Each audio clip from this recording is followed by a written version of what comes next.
Praise the lord. Jesus Christ Colgate ఏంటి రెండింటికి సంబంధం అనుకుంటున్నారా? రీల్ స్కిప్ చేయకుండా చూడండి. కోల్గేట్ అనేది పేరు మాత్రమే కాదు, ప్రోడక్ట్ మాత్రమే కాదు, లేదంటే పౌడర్ పేస్ట్ మాత్రమే కాదు, అది ఒక ఇంటి పేరు, ఆశీర్వదించబడిన ఇంటి పేరు. ఇదిగో రాబర్ట్ కోల్గేట్, సారా కోల్గేట్ అనే దంపతులకు పుట్టిన వ్యక్తి విలియం కోల్గేట్. విలియం కోల్గేట్ తన 6 సంవత్సరాలప్పుడు తన తండ్రికి ఏదైనా సహాయం చేయాలి. తన తండ్రి వ్యవసాయం చేసేవారు. అతను ఇలా చిన్న చిన్నగా సోప్ని తయారు చేస్తూ, క్యాండిల్స్ని తయారు చేస్తూ చిన్న చిన్న బిజినెస్ చేసుకుంటూ ఉండేవారు. ఆ బిజినెస్లో చాలా చాలా నష్టపోయేవారు ఈ రాబర్ట్ కోల్గేట్. నష్టపోయినప్పుడు నాకు ఇది సరిపోవట్లేదు, నేను ఇందులో నష్టపోతున్నాను అని చెప్పి మళ్ళీ వ్యవసాయంలోకి వెళ్ళి తన వ్యవసాయం చేసుకున్నారు. వేరే ఊరు వెళ్ళి నేను బాగా సంపాదించాలి, నా తల్లిదండ్రులు నేను బాగా చూసుకోవాలి అని అనుకున్నాడంట ఈ విలియం కోల్గేట్.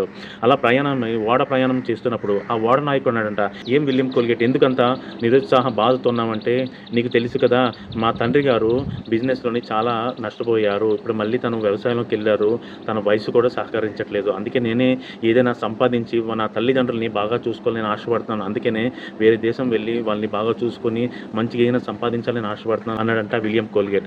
అప్పుడు ఆ వాడ నాయకుడు అన్నాడంట, నువ్వు బాధపడాల్సిన అవసరం లేదు, నువ్వు ఏ పని చేసినా తలపెట్టినా నువ్వు దేవుడిని ముందు పెట్టు, దేవుడికి 10% దశంభాగం అయ్యు, ఉదయం లేసి ప్రార్థన చేసుకో, వాక్యాన్ని చదువు, దేవుడు నిన్ను బహుగా దీవించి ఆస్వాదిస్తారు అని ఆ వాడ నాయకుడు విలియంకి చెప్పాడంట. విలియం కోల్గేట్ ఆ మాట జ్ఞాపకం చేసుకున్నాడంట, దేవుని మాత్రం ఇప్పుడు నేను పక్కన పెట్టను అని అనుకున్నాడంట. విలియం కోల్గేట్ వేరే ప్రదేశానికి వెళ్ళి ఒక సోప్ ఫ్యాక్టరీలోని పనికి చేరాడంట. చేరుతున్నప్పుడు యజమానుడి దగ్గర నమ్మకంగా ఉన్నాడంట. ఉదయం లేచి ప్రార్థన చేసుకొని బైబిల్ చదువుకొని దేవునికి నమ్మకంగా యథార్థంగా దశంభాగం తీశాడంట. అప్పుడు తను అంచెలంచెలుగా ఆశీర్వదింపబడ్డాడంట. యజమానుడు కూడా నువ్వు చాలా చక్కగా పనిచేస్తున్నావు, నీకు మంచి జ్ఞానం ఉంది అని చెప్పి నాతో ఎందుకు పార్ట్నర్షిప్ చేయకూడదని చెప్పి తనతో ఆ యజమానుడితోని విలియం కోల్గేట్ పార్ట్నర్షిప్ చేశాడంట. అలాగా ఆ యజమానుడు చనిపోతూ ఆ ఫ్యాక్టరీని విలియం కోల్గేట్ చేతిలోని పెట్టేశాడంట. అలాగా అంచెలంచెలుగా ఎదుగుతుంటూ 20%, 30%, 40%, 50%, 70% కూడా దేవునికి దశంభాగం తీశాడంట. వరల్డ్స్ నెంబర్ 1 మిలియనీర్గా విలియం కోల్గేట్ ఆశీర్వదింపబడ్డాడంట. ఎంత గొప్ప విషయం కదా!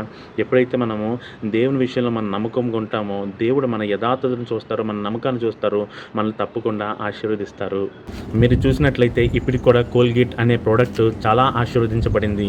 ఈ ఆశీర్వాద కారణము ఆనాడు కోల్గేట్ కుటుంబం అంతా దేవునికి యథార్థంగా నమ్మకంగా బ్రతికింది కాబట్టి, తన ఎడల యథార్థ హృదయం గల వారిని బలపరచుటకై యెహోవా కనుదృష్టి లోకమంతా సంచరించున్నదని దేవుని వాక్యం సెలవిస్తుంది కదా.